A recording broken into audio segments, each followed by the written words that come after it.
Alors, comment on fait pour sonner plus naturel en français? On rêve tous de laisser tomber ce français un peu rigide, un peu scolaire, pour quelque chose de plus vivant, n'est-ce pas? Eh bien, c'est exactement ce qu'on va décortiquer ensemble. Ah, la voilà, la grande question. Pourquoi est-ce que le français qu'on apprend en classe sonne si différent de celui qu'on entend dans la rue? C'est une vraie frustration. On passe des heures à apprendre la grammaire, et puis on écoute une conversation, et là, c'est le choc. Des mots, des expressions qu'on n'a jamais vues dans les livres. Eh bien, ce fossé, aujourd'hui, on va commencer à le combler. Voici le programme. On va d'abord percer le secret de la fluidité. Ensuite, on verra pourquoi il faut parfois savoir oublier les règles.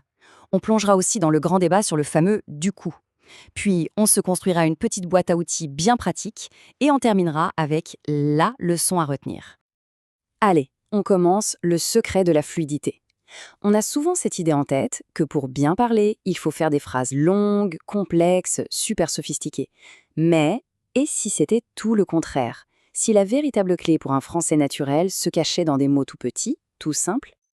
L'adverbe, ce n'est pas juste un truc de grammaire un peu ennuyeux. Non, non. Il faut le voir plutôt comme le sel et le poivre de la langue. C'est un condiment. Prenez une phrase simple. Elle a répondu. Bon, d'accord, c'est une information. C'est un peu plat. Mais si on ajoute un petit quelque chose, elle a répondu froidement. Ah, là tout change. On a une image, une émotion.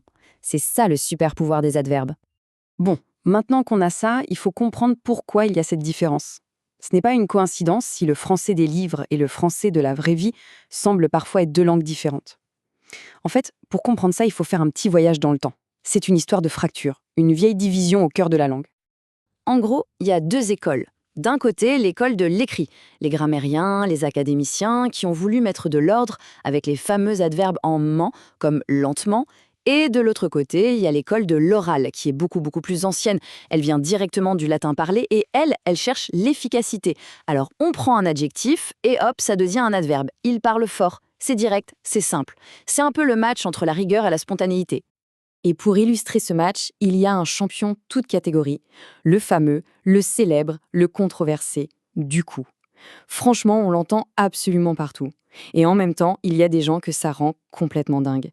Alors allons voir ce qui se cache derrière ce petit mot qui divise la France.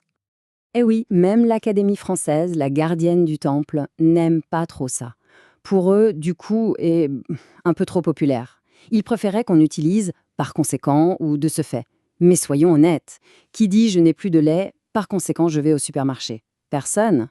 Du coup, c'est la vie réelle, c'est la conversation spontanée.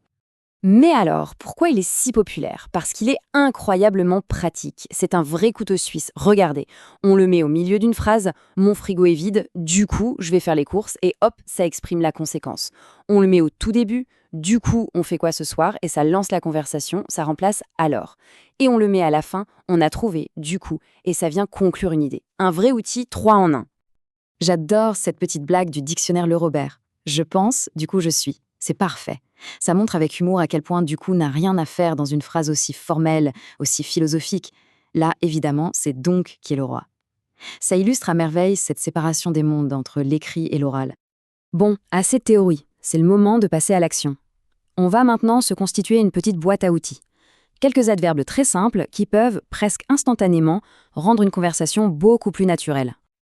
Regardez ce tableau, c'est un peu comme un guide de traduction. À gauche, la version plus scolaire, à droite, la version vraie vie. Par exemple, pour l'intensité, au lieu de toujours dire très, on peut dire vachement, carrément. Pour connecter des idées, en fait est bien plus courant que en réalité. Et bien sûr, pour la conséquence, on retrouve notre fameux du coup, qui remplace le lourd par conséquent. Ce sont ces petits changements qui changent tout. Le mot très, on l'utilise un peu à toutes les sauces. C'est bien, mais c'est un peu neutre. Pour mettre plus d'émotion, on a d'autres options. Vachement bon, c'est familier, c'est chaleureux, c'est intense. Je suis carrément d'accord, là il n'y a aucune place pour le doute. C'est un oui franc et massif. Et puis il y a le trop qui est devenu positif, c'est trop bien, c'est un compliment, une sorte d'exagération amicale qu'on entend tout le temps. C'est pareil pour dire oui. Un oui tout seul, c'est un peu sec. Pour ajouter de la nuance, c'est facile. On demande si c'est bien ça, tout à fait. C'est un oui à 100%. On est invité quelque part? Naturellement. Ça veut dire bien sûr, c'est évident. On se voit proposer un café? Volontiers. C'est poli, c'est chic, c'est bien plus sympa qu'un simple oui. Ok, On arrive à la fin, et s'il ne fallait retenir qu'une seule chose de tout ça, une seule idée maîtresse pour vraiment débloquer son français, ce serait la suivante.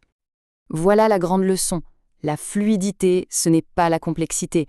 Au contraire, pour parler un français naturel, il ne faut pas chercher à faire des phrases plus compliquées, mais à choisir les bons mots, simples, les mots outils, les mots condiments, ceux que les gens utilisent vraiment tous les jours.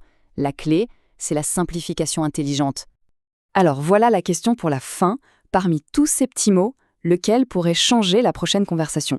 Lequel on pourrait essayer d'intégrer dès aujourd'hui? Vachement? Carrément? Du coup? L'idée, c'est d'en choisir un seul, et de se lancer. C'est comme ça, pas à pas, qu'on se rapproche d'un français plus vivant, plus authentique.